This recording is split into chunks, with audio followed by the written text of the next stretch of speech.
وقيلا صدق الله العظيم হেফাজতে ইসলাম বাংলাদেশ সিংগাইর কর্তৃক আয়োজিত আজকের এই জনসভায় উপস্থিত সংগ্রামী সভাপতি, সিংগাইরের মাটি এবং মানুষের প্রাণপ্রিয় ব্যক্তিত্ব, জননন্দিত মুফাসসিরে কোরআন আল্লামা খালেদ সাইফুল্লাহ আইয়ুবী, উপস্থিত হেফাজতে ইসলাম বাংলাদেশের সংগ্রামী মহাসচিব হযরত মাওলানা সাজিদুর রহমান সাহেব সহ কেন্দ্রীয় নেতৃবৃন্দ, সংগ্রামী তৌহিদি জনতা, সিংগাইরের মাটি ও মানুষের প্রাণপ্রিয় এই জনপদের অধিবাসীগণ, সংক্ষিপ্ত কয়েকটি কথা আমরা বলতে চাই।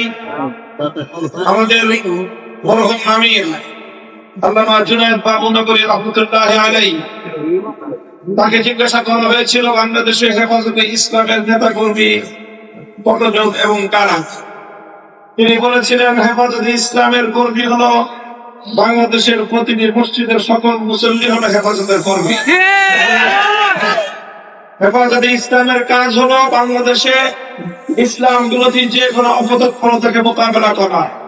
হেফাজতে ইসলামের কাজ হলো এদেশের মানুষকে আলেম সমাজের নেতৃত্বে ইসলামের সুন্দর বিধিবিধানের অনুশাসনের আয়ত্তে এই জাতিকে পরিচালিত করা।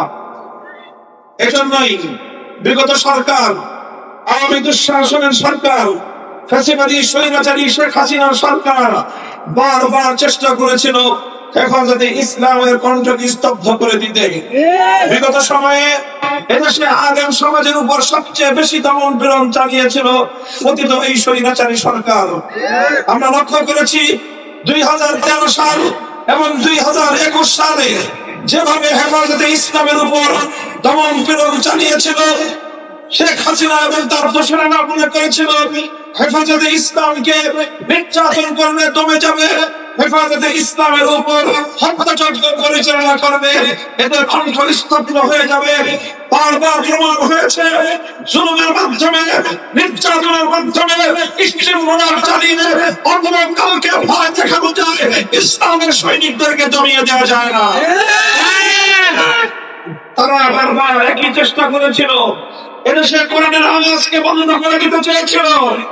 প্রতিটি জেলায় জেলায় কোরআনের মাহফিলগুলোতে 144 ধারা জারি করে এদেশের মানুষের কাছে কোরআনের বাণী পৌঁছানোর ক্ষেত্রে তারা প্রতিবন্ধকতা তৈরি করেছিল।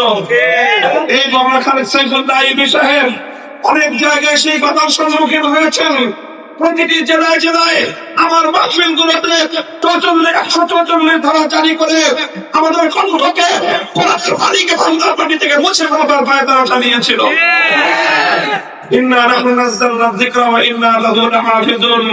শেখ হাসিনা নিশ্চিত হয়ে যাবে, আমরা খুবরা তুমি বর্তমান দেশরা নিশ্চিত করতে পারবে, ভবিষ্যতে পারবে না ইনশাআল্লাহ। আজকের এই সময় স্পষ্ট কয়েকটি কথা বলতে চাই। এক নম্বর কথা হলো এই, বিগত সরকারের দোসরেরা তারা চেষ্টা করেছিল বাংলাদেশকে, বাংলাদেশের শিক্ষা ব্যবস্থাকে হিন্দুত্ববাদে পরিচালিত করে হিন্দুত্ববাদী আগামী একটি প্রজন্ম গড়ে তুলতে। এদেশের মানুষ বুকের রক্ত দিয়ে সেই ষড়যন্ত্রকে মোকাবেলা করেছে।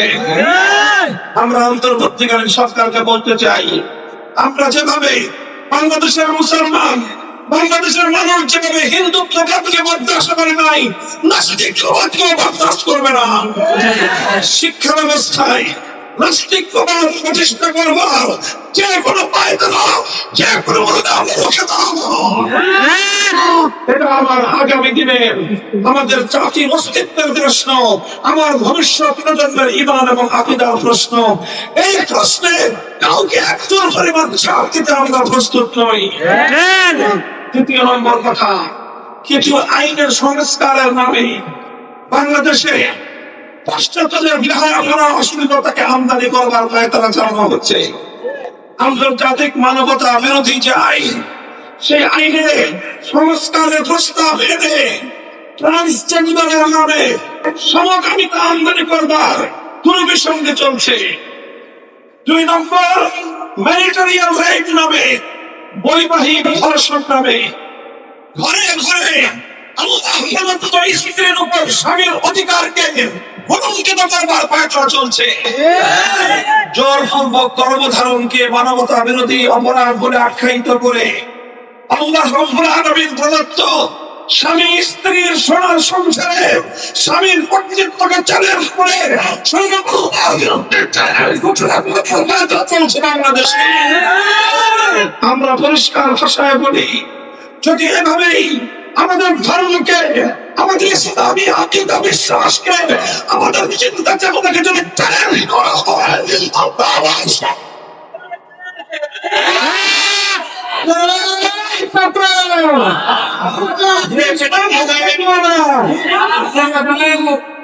আমরা দেখছি পার্শ্ববর্তী দেশ ভারতে 2 দিন পর পর আমাদের প্রিয় নবীজিকে নিয়ে কটূক্তি করা হচ্ছে।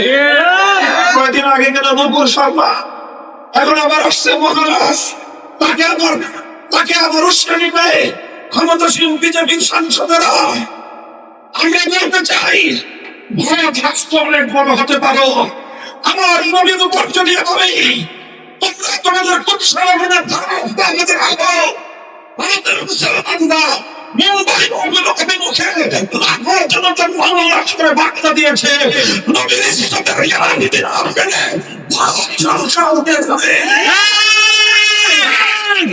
বাংলাদেশের সরকারকে বলবো, ওদিকে তারা রাষ্ট্রীয় ভাবে সরকারি বক্তব্যে আমার ইজ্জতের উপর আঘাত ছাড়বে, আর আপনারা ইলিশ মাছের রপ্তানি করবেন।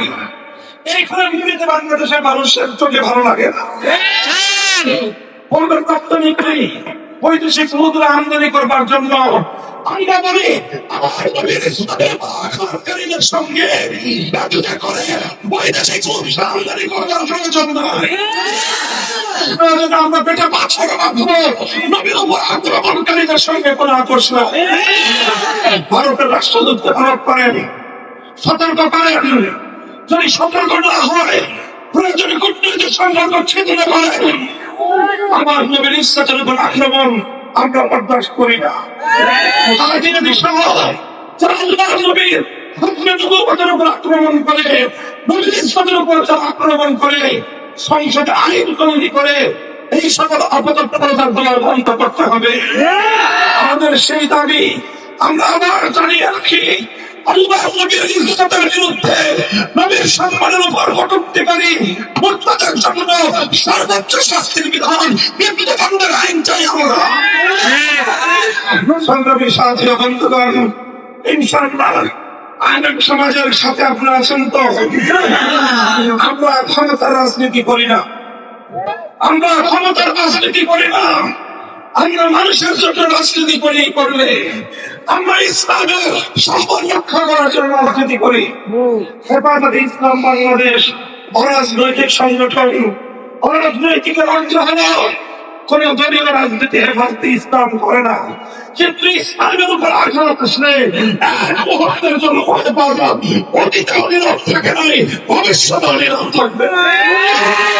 কথাগুলো বুঝলে ভালো হবে, না বুঝলে কিভাবে বুঝাইয়া দিতে হয় সেই ভাষা আপনাদের জানা আছে। ইনশাআল্লাহ আগামী দিনে আপনাদের প্রিয় নেতা, আপনাদের রহমান এই সিংহাইয়ের মাটিতে হেফাজতে ইসলামের প্রতিনিধি আল্লামা খালেদ সাইফুল্লাহ ইয়াবি সহ দেশের শীর্ষ ওলামায়ে কেরাম আপনাদেরকে যখন ডাক দিবেন, যে তাকে সারাদিনে প্রস্তুত থাকবেন ইনশাআল্লাহ। কেমন বাঁচবো, ইসলাম নিয়ে বাঁচবো। যদি বাঁচতে হয় আল্লাহর দ্বীনের জন্য জীবন দেওয়াকে, জীবন বাঁচিয়ে রাখার চেয়ে শ্রেষ্ঠ মনে করবেন ইনশাআল্লাহ। হেফাজতে ইসলাম বাংলাদেশ জিন্দাবাদ, বাংলাদেশ জিন্দাবাদ।